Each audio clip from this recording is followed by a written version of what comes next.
Сайн байцгаана уу? Од Эрдэм подкаст. За ингээд миний нэгдүгээр подкаст эхэлж байна.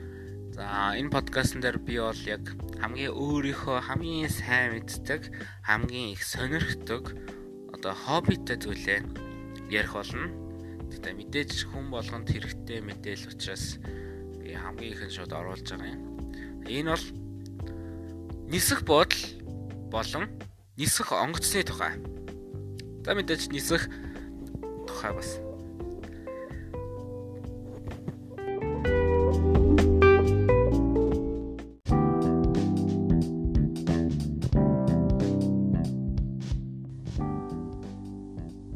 За нисэх онгоц гэхээр хүн болгон сайн мэднэ.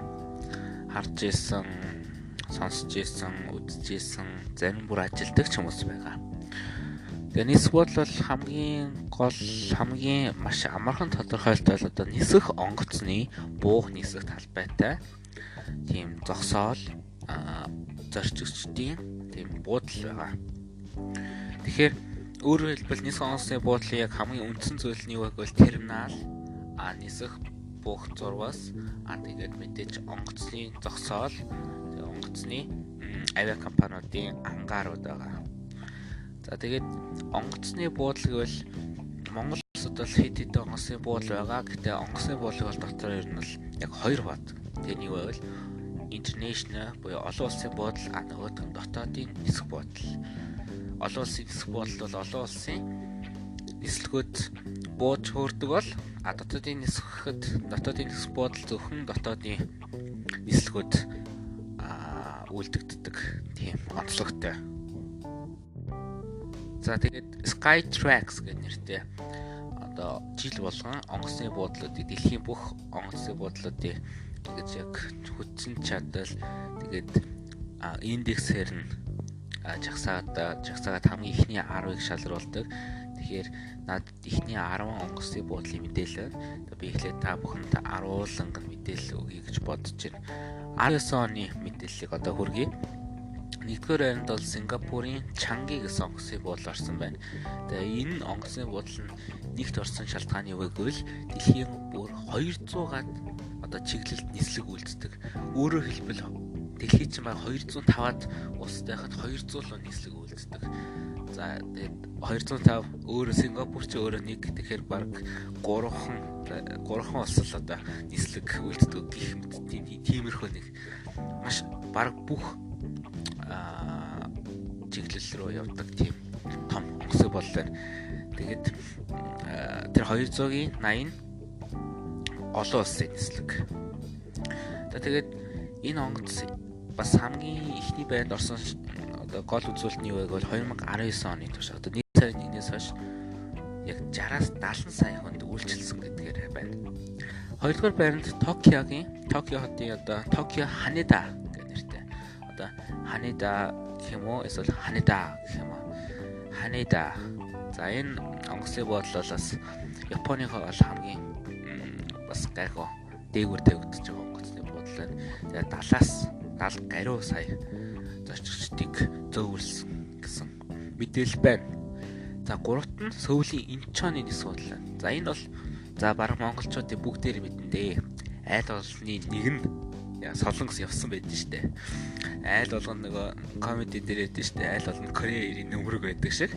Айл болгоны хамаатнаас нэг нь солонгос явсан. Тэгээд Инчоныг бол мэднэ. Тэгээд 2019 онд ямар үзүүлэлтээр 3-т орсон байг бол хамгийн дэлхийн шилдэг транзит аэропорт буюу одоо дамжин өнгөрөх хамгийн шилдэг онгоцны буудлаас өөрөөр хэлбэл Аз, Европыг холбосон тийм онгоцны буудлал болсон байл да. Тэгээд та хэрвээ Америк явах гэж бол Бээжингээр ихэнх нь дамждаг. Тэхийн оронд Инчоноор дамжвал Инчон дээр тухтай амархаас гадна тэгээд хөлс мөнгөний хувьд бас хямдхан байх боломжтой. За дөрөвт нь Духа Хамад гэдэг онгоцны буудлал. Тэр нь Катар их шүү. Катарын Духа Хамад гэсэн онгоцны буудлал 30-аас 40 сая хүнд үйлчилсэн. Тэгээд Дунд Аз буюу одоо Өмнөд Дунд Азийн хамгийн шилдэг онгоцны буудлал болсон байна. Тавд нь Хонконгийн нисэх буудлал. За тэгээд 100 чиглэл 100 онгоцны буудлын хоорондоо энэ онгоцны буудлаас явах боломжтой. Тэгээд дэлхийн 180 чиглэлийн нислэгтэй. Тэгээд 44 нь зөвхөн Хятадд байдаг. Хятад руу нисдэг. Тэгээд энэ онгоцны хамгийн үндсэн үзүүлэлт нь юу вэ гэвэл дэлхийн хамгийн шилдэг immigration service буюу одоо хил гайлын үйлчилгээгээр хамгийн номер 1-т орсон байна. 6 дугаар байранд Нагоягийн нисэх буудлын. За энэ бол бас монголчууд сайн мэднэ. Одоо айд улсны нэгэн гэдэг шиг одоо арай том гэр бүл дотроос нэг нь ялчвал Нагоя явсан байдаг.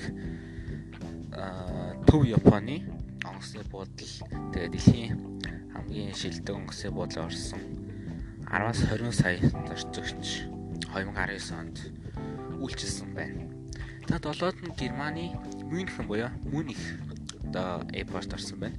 Хамгийн одоо зав цаг одоо өөрөөр хэлбэл одоо хамгийн байнгын үйлчлүүлэгчтэй хөл тасардаггүй онгоцны буудлаар орсон Германыхаа. Тэгээд Германыхыг хэлвэл бас Германд одоо Lufthansa гэдэг алдартай авиакомпани байгаа. Тэрний бол одоо баг хамгийн их үйлчлэгээ үзүүлдэг онгоцны буудлал. Тэгээд 40-50 сая хүнд үйлчилсэн. Тэгээд Европын хамгийн шилдэг. Тэгээд Төв Европын бас хамгийн шилдэг гэсэн үзүүлэлттэй байна. За 8 дахь нь Лондоны Heathrow гэсэн онгоцны буудлал байна. За энэ бол бас ижилхэн одоо United Kingdom буюу Британи улсынхаа хамгийн хөл тасардаггүй тийм онгоцны буудлын тоонд орсон байна. Тэгээд хамгийн шилдэг airport-ийн худалдааны байгууллага. Тэгээд баруун Европын хамгийн шилдэг онгоцны буудлал орсон байна. Тэгээд хамгийн сайн худалдааны онгоцны буудлал гэдэг нөгөө airport shopping гэсэн үгтэй. Airport ч нөгөө татваргүй барааны худалдаа байдаг. Тэрүүгээр хамгийн шилдэгт орсон байна. За 9 дугаар байранд Токиогийн Нарита орсон байна. Нарита бас ижилхэн дэлхийн хамгийн сайн одоо ажлын хүчний байгууллага. Тэгээд Азийнхаа хамгийн сайн одоо ажиллагчдын онгоцны буудлал гэж үзүүлсэн байна. Нарита руу бас хүмүүс монголчууд нэлээд явдаг. За хамгийн сүүлд нь 10-т нь Цюрих орсон байна. Цюрих гэдэг нь Швейцарын Цюрих буюу нийслэл нэг. Тэгээд Цюрихийн одоо үндсэн нислэг үйлддэг авиакомпани Swiss International Airlines буюу Швейцарын одоо авиакомпани байгаа. Тэгээд энэ бол хамгийн одоо Best Airport Security Processing гэсэн номинацаар 2019 оны хамгийн шилдэгэр шалгарсан байна. Тэгэхээр аюулгүй байдлын одоо идэх боломжтой байх нь та Цюрих онгоцны буудлаар явж өөрийгөө аюулгүй өөрийгөө safe гэж мэдэрч болох нэ. За тэгэд энэ 10 онгоцны буудлаас ингээд бүгдээ ихнээс нь тоолоод үзэхэд Азийн онгоцны буудлууд нэлээд их орсон байна. 1 2 3 4 5 за тэгээд 6 хүртэл за 7 8 биш 9 10 9 мөн гэхээр ч одоо юу вэ? 6 дээр нэмээд 7 нь Азийн онгоцны буудлал үлдсэн 3 нь Европ онгоцны буудлал байна шүү дээ. Тэгэхээр эндээс юу харж ийн вэ гэвэл Азчууд яагаад онгоцны буудлал илүү их өгччихсэн байна вэ гэвэл одоо миний таамаглалаар бол Азууд бол хоорондоо маш их устай далай тэнгисийн хооронд хэд хэдэн усууд байдаг. Одоо ялангуяа төв өмнөд Азийн хаваар. Дээрээс нь маш олон хүн амтай учраас тээвэрлэлт нь маш их хөгжсөн байх хэрэгтэй. Одоо маш олон төрлийн тээвэрлэлтэй байх хэрэгтэй шүү дээ.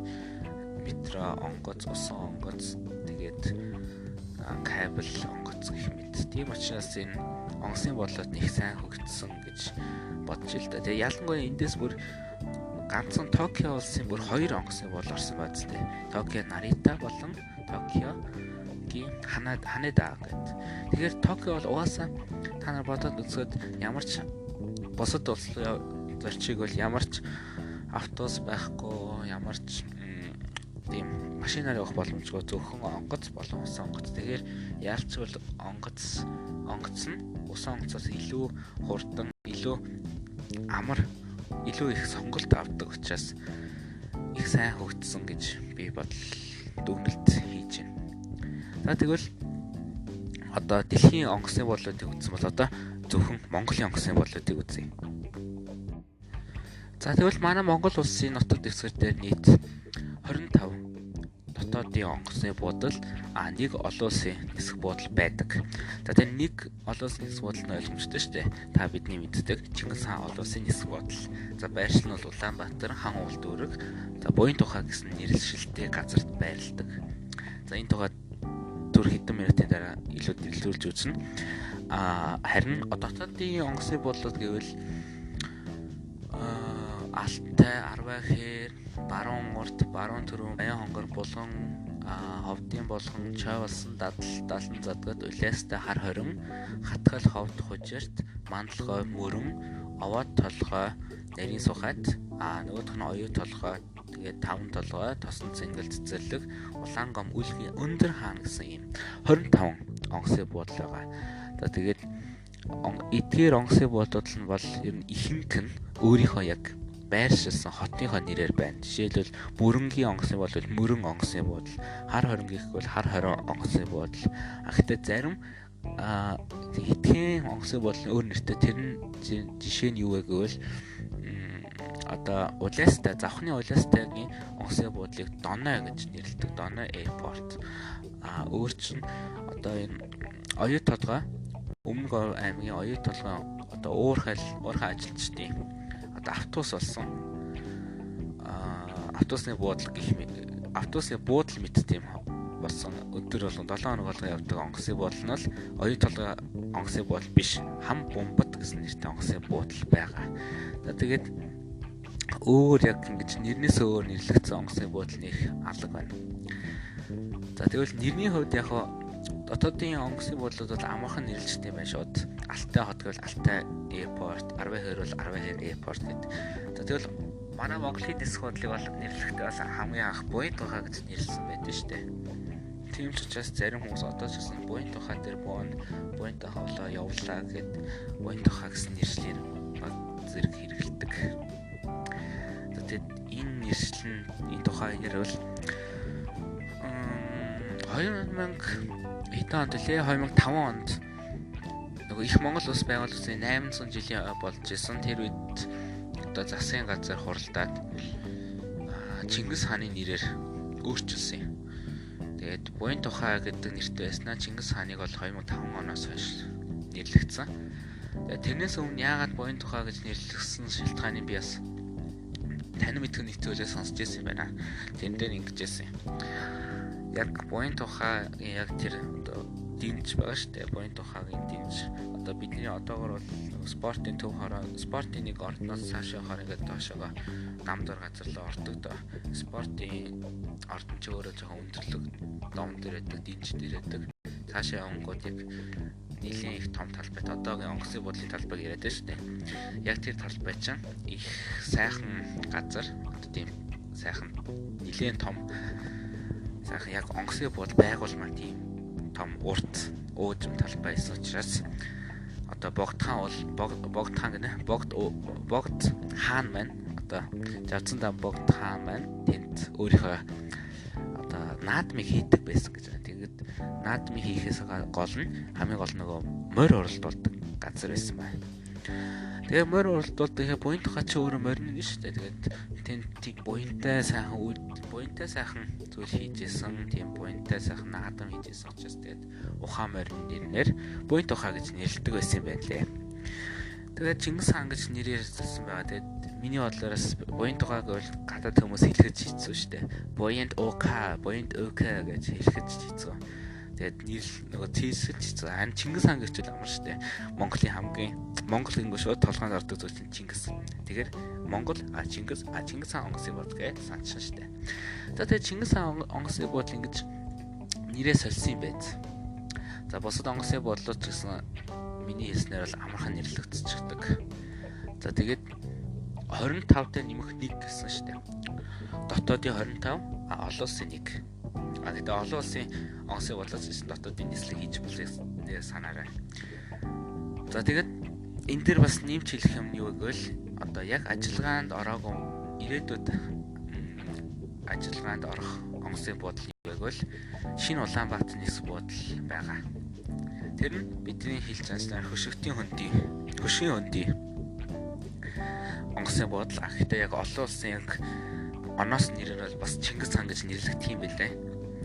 Чингис хаан онгоцны бодол гэх юм байл ирээдүйд яг ашиглагдах болохоор. За тэгээд Төв аймгийн Эрдэнэ зам 100 модоос их ойрхон газар байлаа. Одоо Богдхан бол яг нөгөө талд байх нь шүү дээ. За тэгээд тэр тухай бас жоохон байжгаад илүү тайлбарлах болно. Тэгээд яагаад онгоцны бодлоо шинээр барих болсон шалтгаан энэ хоёрын ялгааг нь ярих болно. За тэгээд дотоодын онгоцны бодлууд бол их мэдээж зарим онгоцны бодлын хөөрөгц бууцуулсан одоо яг зүгээр л тэгшилсэн одоо өвсөн зам. Эсвэл зарим нь ингээд яг бэлдсэн тэмдэн зам байхад зарим зүгээр л одоо бэлдсэн шорон зам байгаа. Тэгэхээр бас тухайн онгоцны бодлын хэр их ашиглагдсараас л болно л доо. Жишээл одоо маш ойрхон аймгийн Архангай аймгийн цэцэрлэг одоо онгоцны бодол руу нэг их хүмүүс нэг явахгүй шүү дээ. Нэг шаардлага уусаа автобус машинаар 2-3 цаг явах газар онгоцсон суух мох тийм арай л тансаг гэсэн үг шүү дээ. Тэгээд бүр инээдэг гэвэл одоо Төв аймаг руу Төв аймагт онгоцны бодол байхгүй л гэхдээ Төв аймаг руу онгоцоор явж байгаатай л юм ижилхэн шүү дээ. Тийм ойрхон газар онгоцоор явах шаардлага. Тэгэхээр тиймэрхүү ойрхон аймагуудын онгоцны бодол бол нэг ашиглагддаг. Гэхдээ зөв онгоцны бодлын яг нөгөө хэрэг яаралтай үед ашиглагдах байж байгаа. Өөрөөр хэлбэл орон нутгийн онгоц замдаа ямар нэгэн бэртэл гэмтэл болоод ослын болт хийвэл манай аймаг болох бараг ихэнх аймагуд бүгдээрээ л онгоцны бодолтой. Тийм учраас та хэрэг агаар дээр явж нэг саан золтох нь хана штэ. За тэгээд асфальтын замтай онгоцны бодол зөвхөн олон улсын нисэх бодол Чингис хаан. Бус нь бол яг миний хэлснээр шорон, хөрсөн, тэгээ бас зүлхэн замнууд байна. Тэгээд та нар Википедиад орвол яг буух зурснуудын бүгдийнх нь одоо хэмжээг харах боломжтой. Хэдэн метр, хэдэн өргөнтэйг нь харах боломжтой. Тэгээ эндээс харахад жишээлбэл Улаанбаатар Чингис хааных бол 3160 байна л да. Одоо 3.1 км урт тийм гүөх зурстай. Бусад аймагуд гэвэл 1800 зарим бүр 1600 ч хүрч байна. Тэгэхээр энэ 2 дахин баг гэсэн үг шүү дээ ойролцоогоор. Тийм жишээтэй. За тэгвэл одоо зөвхөн олон улсын Чингис хаан одоогийн яг одоо хэрэгжилж байгаа одоо буян тухай дээр байлж байгаа онгоцны бодлын талаар мэдээллийг хүргэе. За тэгвэл онгоцны бодлыг ярихын өмнө мэдээж Монголын эцэгхийн түүхийг хэлэх хэрэгтэй. За энэ түүх нь 1946 оноос эхэлж байгаа. Дэлхийн 2 дугаар дайны дараа бүгд найз Монгол ард улсын одоо тэр сайдны зөвлөлөөс одоо манай Монголын улс орны амьдралыг одоо их тайван цаг шилжүүлэх, эдийн засгаа хөгжүүлэх, тэгээд нийгэм эдийн засаг руу чиглүүлэх ажлыг гол одоо харилцаа холбоо шуудан авт болон агаарын тээвэр төмөр замыг хөгжүүлэх тийм зорилготой байсан. Тэгээд энүүгээр одоо иргэний нисэх онгоцны ангийг байгуулах тухай тийм тогтоол гараад тэгээд ер нь нисхийн түүх маань одоо ихэлсэн гэж байгаа.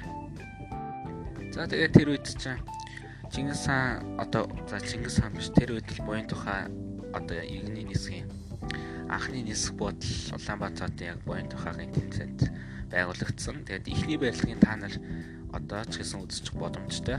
Одоо яг Чингис хаанаас яг одоо баруун талын дагаад яваад байл нэг жижигхэн тэгээд дээр үе ногоон шарангийн нэг дээр үе бас нэг сүм шиг оройтой нэг жижигхэн байлаг ба тэр бол хамгийн анхны одоо терминал одоо түүхэн терминал. Тэгээд тэр байгууламжийг байгуулаад тэгээд нисэх зурсыг одоо тухайн үед одоо жижигхэн л нисэх зурстай шорооны нисэх зурстай байсан. Тэгээд Оросоос анхны онгоц газарчнаар ингээд нисэх бодол маань анх одоо үлгийдж авсан гэж хэлэх юм уу. Тэгэж эхэлж байсан.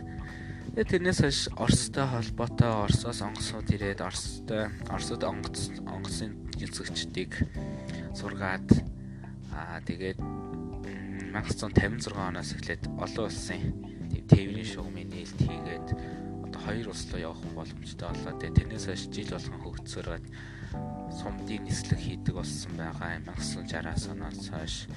За тэгээд 1961 онд буян тухайгийн аэродром буюу одоо нислэгийн талбайг хэлдэг аэродромыг одоо бетон зурвастай болох ажлыг хийгээд улам хөгжүүлээд 61 онд тэр өргөтгөл хийж арай уртасгаад дахин уртасгаад тэгээд 62 оноос одоо шуудан тээврийн нислэг 65 онд мөн дахин мэргэжлийн боловсон хүчний өргөтгөл буюу ажиллах хүч их хэрэгцээтэй болсон байгаа. За тэгээд энэ мэтчлэн одоо жил болгон ингээд онгоцны тоо, онгоцны нисгэгчийн тоо, ажиллах хүчний тоо, боловсон хүчний тоо тэгээд дээрэс нь сумдын онгоцны буудлуудын тоо маш их нэмэгдсэн байна. Тэгэхээр эндээс юу гэж харж байгаа вэ гэвэл яг л Оросын тусламжтайгаар манай улсад одоо нисхийн байгууллага их өгдсөн гэж би одоо харж байгаа. Тэгээд тэрний дагуу Мят компани байгуулагдаад Мят бий даасан улсын үйлдвэрийн газар болоод үйл ажиллагаа явуулж Мят өөртөө хувьчлагдсан.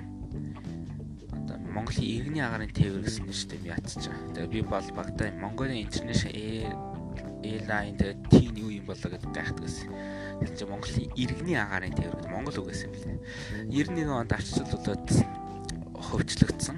За тэгээд тэрнээс гадна тэр яг 90 оноос хойш маш олон авиа компаниуд Монголд нэмэгдсэн л дээ. Одоо та сайн мэднэ. Хүннөө Airlines, тэгээд Aero Mongolia, за өөрчм Business Airways, тэгээд бас гадаадын хэд хэдэн юмнууд байгаа. Гэтэ тэрийг бол дурдах боломжгүй баха. Өөрөөс нь иймэрхүү хэд хэдэн Монгол авиа компаниуд, хувийн компаниуд бол нэгдсэн байгаа. Одоо ч гэсэн ажил амжилттай явагдаж байгаа. За тэгээд энэ онгоцны буудлал нь та хамгийн гол нь юу мэдэх ёстой вэ гэвэл энэ онгоцны буудлын барилга нь тэрнээс хойш одоо анхны барилгаас хойш хэдүүлээ 5-10 жилийн дараа баригдсан бөгөөд 3 давхар барилга. Нэгдүгээр давхар нь хөлөө авах, хоёрдугаар давхар нь үдэн гаргах, гуравдугаар давхар нь транзит терминал буюу дамжин өнгөрөх терминал. Тэгээ онгоцны зурвас нь 2 зурвастай. Яг бидний хөөрч буудаг зурвас нь бол яг гол зурвас нь. Одоо асфальтан хамгийн Монголын бол хамгийн ойр нэг одоо зурвас нь болж таарна. Харин яг тэрний зэрэгцээ одоо морин уул тал руугаа цаашаа байдаг жижигхэн зурвас баг хүн харагддаг ба. Тэр зурвасаар хэрвээ нислэг давхцсан тохиолдолд орон нутгийн нислэгийн буулгадаг мөн нисэгт эргүүд хөөрдөг тийм талбай аэродромын талбай байгаа. Тэгээд хамгийн гол онцлог нь юу вэ гэвэл яг Чингисийн тэр буян тухайгийн хүндэд буян тухайгийн яг тэр талбайд бол яг урд зүгээс буух газар дах ямар ч боломж байдаггүй. Зөвхөн дотоодын нислэгүүд л тэгээд цаг агаарын яг маш найрсаг одоо цаг агаарын маш гоё нөхцөлд буух боломжтой. Яг зөвхөн хой талаас л буудаг. Та нар сайн санаж бол яг хойшоо нийшээд хойшоноос буудаг тийм ээ. Тэгээд өөрөөр хэлбэл ганц чиглэлийн зурстай учраас хэрвээ хой талаас одоо ямар нэгэн цаг агаарын тааламжлах нөхцөлд бол нислэг маш амархан цуцлагдах боломжтой. Маш олон цагаар цуцлагдах боломжтой. Харин гадаадын онгоцны буудлуудын зурвас нь нэг нь зүүн жишээ, нэг нь баруун жишээ, зарим нь нэг нь урагшаа, нэг нь хойшоо байдаг. Даанч Чингис хаан олон улсын суудлын ганцхан чиглэлтэй. Тэр нь баг зэргийн харамсалтай. За тэгээд дээрэс нь Чингис хааны товчсон нэр нь ULN гэсэн нэр байгаа. Тэгээд та нарын тийз ми заахад бол тийм нэр байдаг. Тэгээд нэрийг мэддэг хүмүүс одоо гадаадын ямар нэгэн байгууллагт бол хэлэхэд шууд ойлгож хүлээн авах болно. За тэгээд өөр зарим мэдээлэл гэвэл одоо яг агаарын тээврийн компаниуд гэвэл одоо Улаанбаатарт бууж хөөрдөг компаниуд гэвэл түрүүч хэлсэн Монгол дотоодын авиа компаниудаас гадаадынхаас нэрлэе л да. Turkish Airlines, Korean Air, Air China, тэгээд SCAT, Aeroflot гэх мэт. За тэгээд Чингис хаан олон улсын нисэх буудлын миний хэлээд байгаа хамгийн гол асфальтын зам маань 3.1 км урт. Тийм гүйлтийн замтай. Тэгээд гүйлтийн замын яг эхлэл төгсгөлдөө та нар харж байгаа нэг тоо байдаг да 14 харьцах 32 гэдэг. Энэ бол яг градусын хэмжээ байгаа. Хэдэн градус руу чиглэсэн харах өнцгтэй тэрийн заадаг. Тэгээд та нар хэрвээ Чингис хаан олон улсын нисэх буудлыг үзсэн бол бас автомашины зогсоол нь бас их сонирхолтой. Баруун талаа дагаж доогуур дээгүүр яваад departure буюу хөөрөний эслэгтэр дээд давхарт нь arrival буюу буух эрэхт нь доод давхарт нь хүлээн авдаг. Тэгээд нисэх яг онгоцлоо ордог гейт буюу одоо зурвас биш хоолой. Зорчигчдын хоолой гейт гэдэг. За энэ бол яг анх байгууллагатай бол яг 20 гейттэй байгуулагдчихсэн. Анхтэй тэрийг яг саяны хэдэн жилүүдэд өргөтгөөд 3 гейт тэгээ одоо бол 4 гейт болчихсон байл. Дахиад уртсгаад 4 гейттэй болсон байлаа. Тэгээд 4 гейт яг өргөтгсөн гейтээр нь та явж исэн бол их урт гейт байдаг. Өргөтгөөг нь бол их богинохон гейт байгаа л та. Тэгээд мэдээж бас нөгөө та нар яг сайн мэдээвэл онгоцны буудалд яг хүн тосхоор нэг зургатан дээр нэг хүмүүс ирдэ штэ, хүмүүс харагддаг. Яг хачаагаа жирцэн хүмүүс харагддаг. Тэр бол яг гейтэн дотор байдаг камер л та. За тэгээд энэ онгоцны буудлын терминал нь одоо яг бусад олон улсын нисэх буудлуудыг бодвол маш жижиг. Дээрээс нь маш олон нислэг одоо орчин үед үйлдэгддэг болсон. Тийм учраас онгоцны буудлын зам терминал нь ачаалаа сайн дийлэхгүй байгаа. Өөрөөр хэлбэл гадаадын том онгоцнууд, хоёр давхар онгоцнууд, Боингийн сүүлийн том Боингууд одоо буух ямар ч боломжгүй. Хэцүү. Дээрээс нь терминалын хувьд маш жижигхэн талбайтай учраас маш их хөл хөдөлгөөн бүр төгжил мэт болдог. Тэгээд бас терминал нь угаасаа дээр юм барилга учраас бас зарим эвдэл гэмтлийн асуудалтай байгаа. Бас гол үчин нөлөөлөх зүйл нь юу вэ гэвэл цаг агаарын яг тухайн газрын цаг агаар нь бол их боломжгүй. Бас mag зэргийн хэцүү цаг агаартай газар учраас одоо хөшийн өндийн онгоцны буудлыг 2005-6 оноос хойш гэж барих төлөвлөгөө гараад маш олон жилийн турш төсөл хэрэгцээр хагаад яг одоо маш их бэлэн болоод баг 90-100% гүйцэтгэлтэй болчихсон байгаа. За тэгэхээр Улаанбаатар нисэх буудлаа хажууд нь Мятийн бас өмнөө янз бүрийн авиа компаниудын ангаруудыг байдаг бидэнтэй. Тэр ангаруудын бас онцлог юм юу гэвэл Мят компанийн гадаадын онгоцнуудыг Улаанбаатарт засварлах боломжтой гэж би сонсон. Тэрнийг бас анхаарахгүй шүү дээ.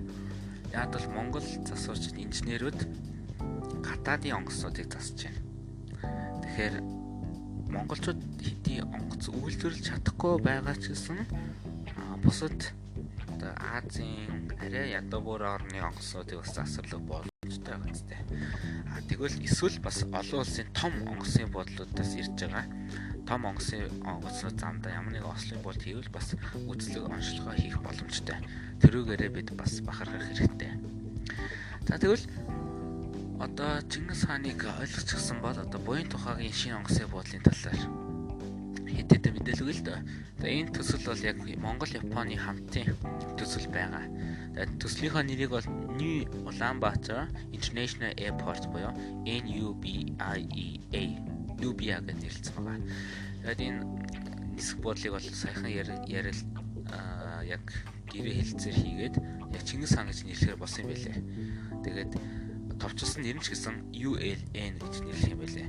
Тэгэхээр өөрөөр хэлбэл яг энэ нисэх буудал яг үйлчлэгэнд ороод ирвэл одоо хуучин нисэх, буян тухай дах нисэх буудал маань одоо орон нутгийн онгоцны буудал болох уу? Эсвэл ерөөсөө хэрэглэгдэхгүй. Тэгвэл аэродромын сургалтын талбай болох уу гэдэг нь бас сонирхол татж байгаа. Энэ бол бас яг тогтоогдоогүй байгаа зүйл. Энэ бол миний сонирхлыг маш их татж байгаа. За тэгэд энэ онгоцны буудал нь барилгын хувьд бол яг 100% гүйцэтгэсэн. Яг үндсэн терминал нь манай одоогийн терминалаас 1.5 билүү 2 дахин том. Тэгээд дээрээс нь яг та нар зургийг харуул яг сумны зэв шиг тийм хурц үзүүртэй тийм гурвалжин хэлбэр их байгаа. Тэгээд гейт нь бол яг 6 гейттэй байлаа. Тэгээд нисэх зурсан мэдээж 400 м урт. Одоо 3.1 500 м урт юм байна. 3.1 км биш 3.6 км урт. Тэгээд өөрөөр хэлбэл энэ хоёр давхар онгоцнууд Boeing-ийн одоо том Boeing онгоцнууд их Airbus ирэх боломжтой. Дээрээс нь хамгийн сонирхолтой зүйл нь юу вэ гэвэл тухайн нисэх зураас хоёр талаас буух боломжтой.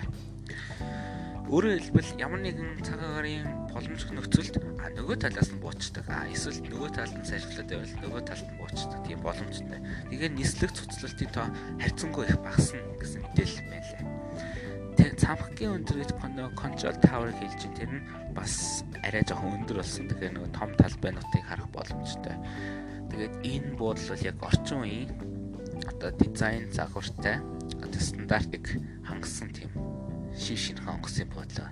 Тэгээ сая би угаасаа ийм онгоцны буудлыг сонирхдаг учраас ингээд интернетээр ер нь саяын хэдэн жил одоо яг энэ онгоцны буудлын зураг бичлэг тэгээд баригдаж байгаа бичлэгүүд их үздэг байсан. Тэгж жагаад Facebook дээр нэг зар харсан. Тэрний үг бол шинэ онгоцны буудалтай танилцах дугуй аяллаа өдөрлөг гэсэн. Тэр нь өглөө 6 цагаас биш 7 цагаас буян тухайн спортын ордон дээрээс уулзж жагаад ингээд дугуй ундаг сонирхогч хүмүүс хамтдаа одоо хөшийн өндийн нисэх буудлын хурдны зам яг нийлдээ хийгээд итгэн онжсэн. Тэгээд дугуйтайгаа хөшийн өндийн одоо 30 хэд за бараг 40 км-ийг хамт дугуйгаар туулж очиж онгоцны буудлыг үзсэн. Тэр нь бол яг миний амьдрал яг миний хобби яг чиглэсэн маш гоё аялал болсон. Өглөө гараад за өдөр 11-12-ийн үед очиод тэгээд шинэ нисэх буудлын бүр терминалын бүр үзээд дотор нь ороод за бүр яг онгоцонд нисэж байгаа юм шиг бүр яг хоолой хүртэл нь явж байгаа. Замдаа танхимаа үзээд immigration одоо хил гайлаар гараад гэхдээ хүн байхгүй л тэ хил гайлаар гараад тэгээд хүлээх танхим дээр ороод тэгээд гейт төдлөө нь ороод баг онгоц байхгүй болохоос биш баг онгоц байсан бол орох шахмаар тийм их бүгдийг үзсэн тэгэж яваад нисэх талбайг хараад тэгээд тэн донд явж байгаа нэг хүн онгоцны буудлын иргэний сэргээ газраас явж исэн тийм учраас биднэрт онгоцны буудлын тухай хэд хэдэн мэдээлэл өгөөд тэгээ аяллыг аваад за тэгээд хоёр давхраа бүтэн үзээд нэг давхраа бас бүтэн үзээд тэгээ буцаад дугуйтай явсан. Тэгээд тэр үед бол би онгоцны буудлыг хараад ямар гоё юм бэ? Хамаагүй том бас олон улсын яг гадаад байгаа юм шиг мэдрэмжэрсэн. Яг л би яг Инчоны онгоцны буудлыг үзчихсэн байсан. Нөгөө төрөчийн 3 дугаар байранд орсон онгоцны буудлал. Яг тэрэн шиг гейттэй. Яг гейт нь бол үнэхээр орчин үеийн тийм технологиор. Өөрөөр хэлбэл гейт л та хоолойлон оруул яг шив шилэн хоолтод учраас яг шууд нислэгийн аэродромын талтай маш гоё харах боломжтой юм байлээ. Одоо удахгүй сая нээлттэй хийсэн. Тэгээд дараа жилийн 5 сард гэхэд үйлчлэгээ нэвтрүүлэх төлөвлөгөөтэй ажиллаж байгаа юм байлээ. Тэгээд одоо бол яг барилга нь яг 100% бэлэн болсон. Нисэх зурсыг маш олон удаа шалгасан ямар нэгэн асуудал гараагүй. Харин одоо гол нь яг ажлын хүчний нүүлгэлт хийж байгаа юм байлээ. Одоо маш их олон хүмүүс ажиллаж штэ. Онцгой байдал, тэгээд удирдлага, нисхийн газар, иргэний нисэх, ачаа логикийн газар, тэгээд дээрээс онгоцны буудлын үйлчилгээ, онгоцны компаниуд, ангаарууд, онгоцнууд, тэгээд хил гайлын баахан техник, тэгээд маш олон энэ онгоцны буудлын гэдэг чинь маш олон байгууллагуудын хамтарч ажилладаг газар шүү дээ. Тэр утгаараа маш их удаан хугацаанд нүүх юм байл. Тэгээд Аз жилийн 5 сард хэрвээ яг цагтаа нээлттэй хийвэл тэгээд 100 гадаад явж байгаа хүмүүс бол их азтай байх нэ. Та хэзээ нэг цагт улаан шинэ нисэх одоо хөшийн өндийн нисэх бол одоо Чингис хаан шүү. Чингис хаан гэж нэрлэгдэх юм байлаа. Чингис хаан нисэх бодлыг үзвэл миний ярьж байгаа юм юу дахиад сэргэж санах байхаа. Хэрвээ та нар бас бүр сонирхмоор байвал би бас влог хийдэг учраас яг энэ нисэх бодол дотор аялж байгаа влог хийсэн байгаа. Одоо хов хоосон шинэ нисэх бодол дотор хийсэн влог бас сонирхолтой байх хаа. Тэгвэл та нар яг миний подкастын нэрээр YouTube-ээс хайгаад үзвэл влог дотроос хайвал гараад ирнэ. За тэгээд энэ нисэх бодлын бас онцгой юм юу гэвэл миний түүж хийсэн авиа компаниудтай Lufthansa нэмэгдэх юм. Lufthansa гэдэг чинь герман үг. Luft буюу агаад Hansa гэдэг. Lufthansa гэдэг Германы авиа компани, Германы номер 1. Тэр авиа компани одоо хөшийн өндий дээр бууж хөшийн өндийгөөс хөөрнө. Өөрөөр хэлбэл Монгол Герман руу явдаг ганцхан чиглэлээс тэр Мятын Улаанбаатар, Москва, Берлин байсан. Одоо тэгвэл Lufthansa ирвэл мэдээж маш хүчтэй онгоц ирнэ. Тийм учраас дунд нь заавал техникийн зогсолт хийх шаардлагагүй. Тийм учраас шууд Улаанбаатараас Берлин рүү нисэх боломжтой. Тэгэхээр өөрөөр хэлбэл би Германд үздэг. Тэгээ Германд ирээдүйд их сургууль сурах одоо тийм боломжтой болол шууд хөшийн өндийгөө суугаад тэгээ шууд Берлин рүү очих юм. Бас Lufthansa-гаар. Одоо бас Мятынхан хэрвээ тэр үед эдийн засгаасаа болоод яг илүү сайн онгоц түрээслэх юм авбал бас зогсолт хийхгүйгээр явах бас боломжтой шүү дээ. За тэгээ бусад авиа компаниуд бол хэвээрээ л. Тэгээд энэ л гэхдээ бас л төлөвлөгөө яг баттай болоогүй зүйл. Тийм. За тэгээд аюулгүй байдлын хувьд бас их сайн илүү сайжирсан тийм аюулгүй байдалтай онгоцыг бодлох юм байлаа. Учир нь онгоцын бодлын яг хотхон нь өөрөө их том талбай эзэлдэг. Одоо машинтайгаа яг хурдны замыг дуусчаад бас зогсоол руу явах нь их хэдэн минут зарцуулахаар тийм том. Тэгээд ажлын хүчнийхэн бол ийм мэдээлэл өгч илээ. Онгоцын бодлын яг хойхон талд нэлээх талбай байгаа. Одоо Төв аймгийн Эрдэнэ сумын нутаг дэвсгэр гэхээр тэр нутаг дэвсгэрт яг хөшийн өндий тийм жижиг хот тосгон байгуулах юм шиг байгаа. Тэгээ би энийг бол яц зөв гэж бодож байгаа. Яагаад гэвэл 40 км хол одоо за хурдны замаар явлаа гэд 2-3 цаг явхаар тийм хол онгоцны буудалд ажиллаж байгаа хүмүүс тэгээд өдөр болгон өглөө орой тэгээд ээлжээрээ хотоос хөшийн өндөөс хот руу явах чинь бас хэцүү шүү дээ. Тийм учраас яг хөшийн өндийн тэнд тосгон хот байгуулахнаас зарим ажлагчдад маш хэрэгтэй гэж би бодож байгаа. Тэгээ хэрвээ энэ маш сайн хөгжөөд эхлүүл Аз Европыг холбох бас транзит онгоцын болох боломжтой. Одоо Инчоны онгоцны буудал яг Аз Европыг холбосон транзит онгоцны буудал гэсэн шиг Улаанбаатар ирсэн байх боломжтой болох юм. Тэгээ хамгийн бас гоё надад их таалагдж байгаа юм юу гэвэл онгоцны буудлын зурсыг нэмэх боломжтой юм байлээ.